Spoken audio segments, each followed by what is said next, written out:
Bonjour à tous et bienvenue sur AidBTS MCO. Aujourd'hui, on se retrouve pour un nouveau podcast et on va traiter une question que j'ai reçue en commentaire. Donc la question c'est la suivante, c'est bonjour, est-ce que c'est possible de faire ces stages dans des structures de prêt-à-porter comme Kiabi, Desigual, etc. Donc je vais répondre à cette question aujourd'hui. Donc il portera, du coup la thématique c'est globalement où est-ce qu'on peut faire son stage en BTS MCO. Alors, déjà, je vais répondre à la question. Alors oui, vous pouvez faire votre stage chez Kiabi, Desigual, donc dans tout ce qui est le prêt-à-porter. C'est un secteur d'activité qui correspond totalement au BTS MCO. Moi, dans ma promotion, j'avais quelqu'un qui était chez H&M. Donc après, oui, Gémeaux, Kiabi ou des enseignes de luxe également, vous pouvez travailler dans le prêt-à-porter. Alors, pourquoi est-ce que c'est compatible avec le BTS MCO? Tout simplement parce que une enseigne de prêt-à-porter, c'est un commerce, c'est une unité commerciale où les principaux produits qu'on va vendre, ça va être des vêtements. Donc il y a d'un côté les vendeurs, donc les managers et vendeurs, et de l'autre côté les clients, où on va proposer des produits ou des services.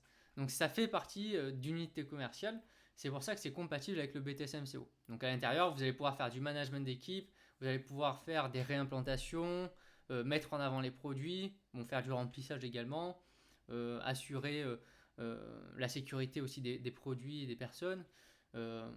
Plein de choses, enfin de la communication également, plein de choses en tout cas qui vont avec le BTS MCO et qui sont compatibles avec tout ça.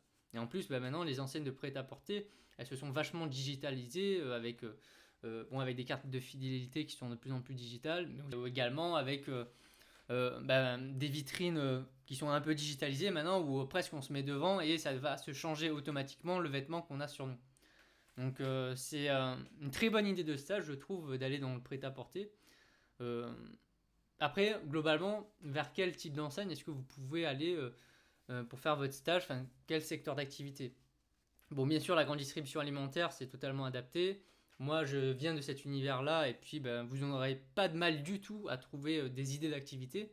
Parce que toujours, l'idée qu'il faut avoir en tête, c'est qu'il faut que je trouve un endroit où je vais faire mon stage, bon, qui me plaise, ça c'est le but. Pourquoi pas dans le secteur qui m'intéresserait, où j'aimerais travailler, parce que peut-être à l'issue de votre stage, on va vous proposer un job.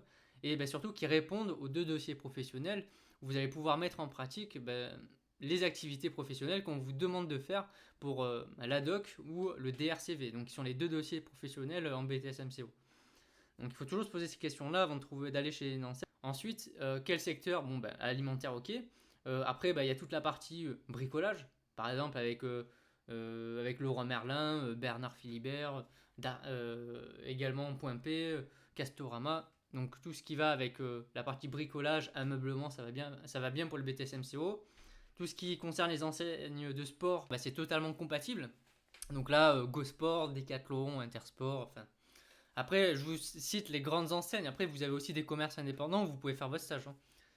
Après, autre secteur d'activité où vous pouvez faire aussi tout ce qui est électroménager, high-tech, donc tout ce qui est boulanger, darty et compagnie. Donc il y a beaucoup d'étudiants qui vont aussi dans ce type d'enseigne. Vous pouvez aller aussi dans des enseignes de services. Alors, il y a des étudiants qui me demandent des fois est-ce que je peux aller dans la banque. Oui, vous pouvez, puisque la banque, c'est une unité commerciale qui vend des produits de capitaux et des différents services de tenue de compte, etc. Donc, alors bien sûr, le BTS banque est plus adapté, mais vous pouvez, avec un BTS MCO, aller faire votre stage en banque. Pour moi, c'est compatible. Pareil, la restauration, c'est aussi, il y a une partie, si vous êtes dans la partie management surtout, oui, ça peut être compatible. Alors bien sûr, il ne faut pas être en cuisine, mais il faut être plus dans le statut de manager où vous allez mettre en avant un produit ou un service pour votre enseigne. Donc la restauration, ça peut fonctionner aussi. C'est pas toujours courant, mais il y en a qui vont faire leur stage chez McDo ou dans des restaurants. Pas forcément de la restauration rapide, hein.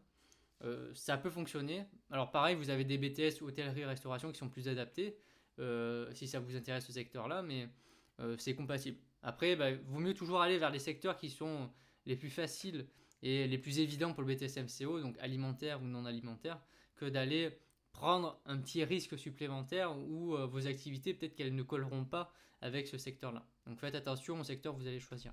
Après, vous pouvez aussi aller vers des secteurs de l'e-commerce, puisque le BTS MCO a cette dimension digitale maintenant. Donc, soit vous pouvez aller dans un drive, dans un supermarché ou pas forcément qu'alimentaire, hein, non alimentaire aussi, ça marche. ou sur un site internet, un site marchand, qui a juste un site internet, et donc derrière ça va être comment mettre en avant les produits sur le site internet, la relation client que vous allez devoir faire à l'intérieur. Peut-être aussi il y a une partie gestion des stocks et préparation des commandes qui fera partie du service. Donc vous pouvez aller aussi vers la partie digitale. Donc on a survolé quelques secteurs, bon il y a plein de secteurs différents, mais je voulais vraiment répondre à cette question-là. Le prêt-à-porter, oui, ça fait partie des bonnes enseignes où on peut faire un BTS MCO et où c'est plutôt simple de trouver des idées d'activité. Donc c'est une bonne idée, si vous voulez aller là-dedans, foncez, ça fonctionne totalement.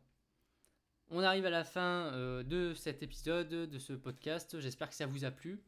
Alors n'hésitez pas d'aller en description, vous avez bien sûr toutes mes fiches de révision, mais aussi du coup mes dossiers professionnels que j'ai réalisés dans un supermarché qui pourraient vous aider, même si vous êtes dans le non alimentaire, ça peut vous donner des idées d'activité et puis vous faire gagner un maximum de temps. Allez, à bientôt, on se retrouve la semaine prochaine pour un nouvel épisode. Bye!